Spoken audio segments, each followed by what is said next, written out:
The distance that you've noticed between the officers and the demonstrators, this in the age of COVID-19. In fact, when I'm out on TV, I'm wearing my mask. Several people here, they just want change. A lot of them demanded change. You know, one of the most powerful moments for me since I've been here was talking with a man who was here. He was a former elected official here in Kansas City as well. And he and I, we exchanged notes. We exchanged notes that no one really wants to exchange. Notes like the first time you were called the N-word. You know, for me, I was 7 years old, and more than 30 years later, it's still a moment I'll never forget, one that is really hurtful. You also think about the talk that many of us have had. Now, these are the things that folks here want to erase. The chants of no justice, no peace are ringing out here at the J.C. Nichols Fountain on the plaza right behind me, as well as George Floyd's name. It's been that way for the last several hours as this rally, this demonstration is well underway, and it'll be this way throughout the night as folks here are demanding change, they're demanding action, and they're demanding just justice, this after the death of George Floyd. We do have team coverage from here on the plaza from all angles as we are covering everything from the demonstration to how it's impacting nearby businesses.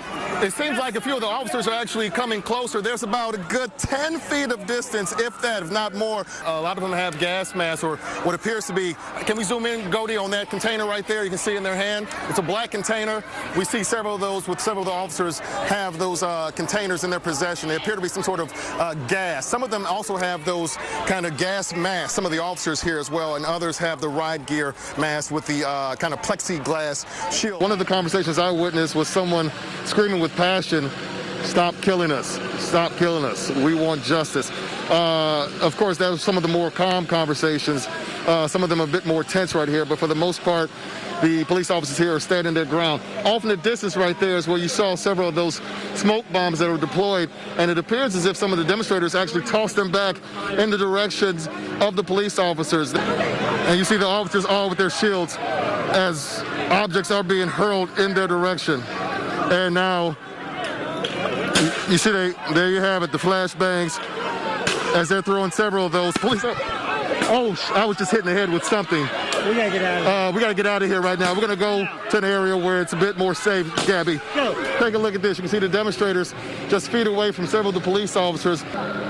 You can hear sirens throughout the plaza right now. I see police cars driving, bikes moving all throughout the plaza.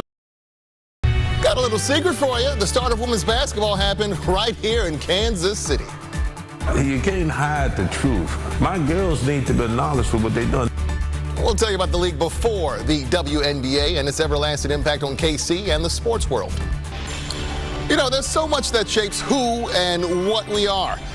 In my new series, Chronicles of KC, our goal is to provide you with insight and perspective into how Kansas City came to be what it is today. And have some fun, too. We'll highlight some of the lesser-known stories that are still relevant to the fabric of this community. Tonight, we're taking a shot at telling you a story about a women's basketball league that came before the WNBA. And, Dia, it was formed right here in Kansas City. It provided an outlet for hundreds of women who just love the game of basketball. That wasn't no foul. Come on. Anyway. You want some cheese to go with that wine? Oh, yeah. I mean, I had to let her get some shots. Oh, right? please. I did. Mitchell later sued the NBA and the WNBA, claiming they stole his idea, folks, and his vision. As for the exhibit, you can see it for yourself at the museum, which is open weekdays until 5 p.m. We'll have more information on our website, kshb.com. Let her. Okay, all right, she's good. During man. Women's History Month, you're going to bring that energy? I saw her move. Now I know exactly what I need to do when I play one-on-one. Boy, the way she crossed. You go left. And I'm Kevin's trying gone. to catch his feet First of all, on the I court. had on slacks. I had on, you know, I didn't even have on basketball Oh, so now it's the outfit. Let's get to weather. That's next, right? Yeah, That was a great piece, Kevin. I loved every minute of it. One day after the Kansas City International Airport received a gas bill that charged 30 times more than usual, the Shawnee Mission School District also received an inflated gas bill. The district says its February bill is $1.6 million. It only spends around $600,000 for the entire year. Both these bills come from Texas-based Symmetry Energy Solutions. The district says it just received the bill, so it's trying to get more information. It hopes savings will help offset the cost of the bill. KCPD in need of your help after two 15-year-olds were shot and killed over the weekend. 15. It happened around 10:30 Saturday night near 73rd and Norton Avenue. Police say Dominique Nelson and Dominic Simmons were killed. Again, both just 15. If you know anything about the teen's deaths or other shootings in our area, call the homicide unit. You can call the TIPS hotline. Both numbers on your screen right now. Remember, if you call the TIPS hotline, you will remain anonymous, and you could even earn a cash reward. An area church group looking for common ground today as their efforts to address violence in the metro continue. Also new tonight, some students will have to retake the ACT. This after a miscommunication between the school district and the testing organization. Mill Valley and DeSoto juniors who took the college entrance exam on March 2nd and 3rd, they found out today that those exams will not be scored. Dear, it has been a long time coming. Not even a little bit of rain could put a dampener on the spirits of Chiefs Kingdom, as many of the tailgaters are right behind me right now, anxiously awaiting kickoff to the 2020 campaign. It's been 6 months, 221 days since we last had football, since Super Bowl 54, but it really feels like 6 years, if you will. It's been even longer since these two teams took the field against each other, January 19th. And the world as we know it, Dia, it has really changed during that time. Back then, Tom Brady was a New England Patriot. The biggest problem we had to worry about was Prince Harry and Meghan Markle leaving the royal family. Most people had no clue what coronavirus was, and there weren't cries as loud as there are now for racial justice. Oh boy, has 6 months changed. It feels like 6 years. So this moment, as many people say, sports can be a great uniter. It really is that, regardless of your race, regardless of your socioeconomic status, of your gender. This is what unites people. This is what is uniting Kansas City and the entire world, the entire country for that matter, as all eyes descend upon Kansas City for the kickoff to the 2020 NFL campaign. The Run It Back tour, if you will. Behind me again, the tailgaters, we have team coverage as we have you covered from every angle here, inside and outside the stadium. Tailgating looks a lot different this year. 41X News reporter Mackenzie Nelson has that side of the story as we start our team coverage tonight. All right, Mackenzie, you see thousands of cones outside Arrowhead, and tailgating really looks a lot different with the space in between the cars, as Mackenzie mentioned. Dear, this is so much different, and this is so much more than the game. This is such a momentous day for Kansas City and for the world, for that matter, as we navigate the world as we know it. This is the new normal for now, and at least it's a little bit of normalcy as we know it with Chiefs Kingdom ready to kick off the 2020 campaign. As they say, the nose knows, and finally I'm smelling what smells like tailgating, some of the brats, some of the burgers, about 100 yards away from where I'm standing or so. You know, all of the teams in the NFL will have some of the same symbols, some of the same imagery displayed on the football fields across the country, and the message could not be any clearer. In fact, we saw that on display yesterday here at Arrowhead Stadium. The team painted two phrases on the edges of the end zones, reading "End racism," and "It takes all of us." The NFL says it stands with the community against systemic racism, and Chief Safety, the Honey Badger, Tyrann Mathieu, he hopes fans take away the message of unity, togetherness, and he had this to say about the Chiefs organization.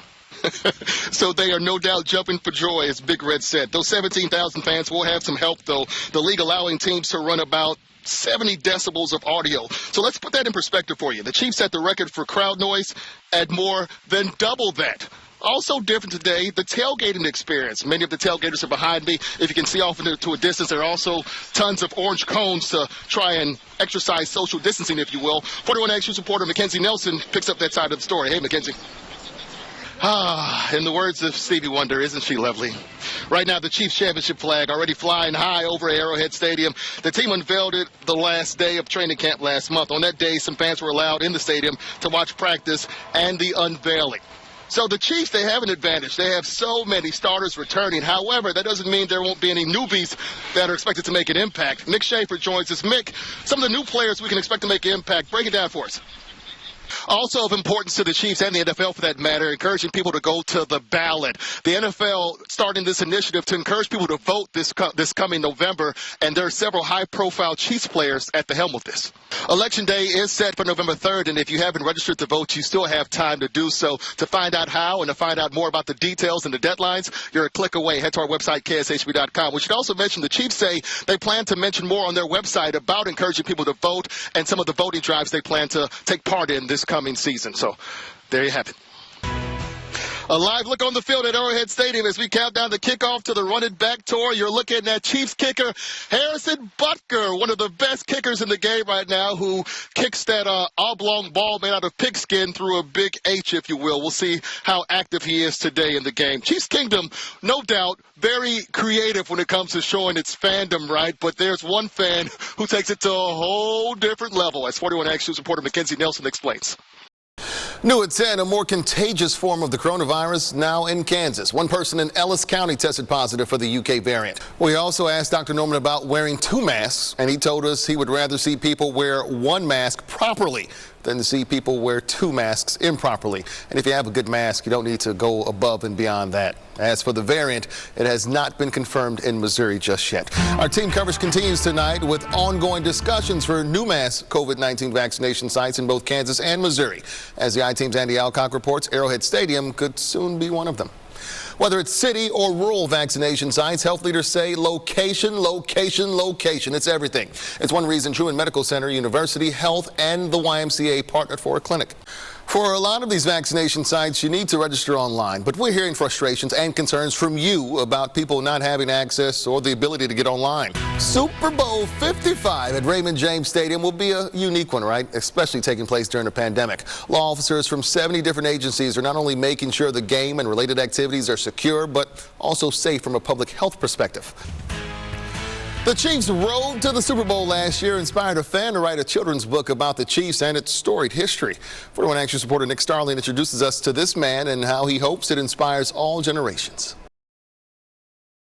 And tonight, we're talking with those marching the streets on if they feel as if their voices are being heard. And that includes Kansas City Mayor Quinton Lucas, marching alongside protesters tonight, sharing their call for justice, for change, for action. All right, Andres, thank you so much. You can see that heavy police presence. You heard the sirens. And also, when we had that split screen with Mayor Quinton Lucas, you also saw several dozen police officers. They were in riot gear. Many of them had those shields on. They had the gas mask as well.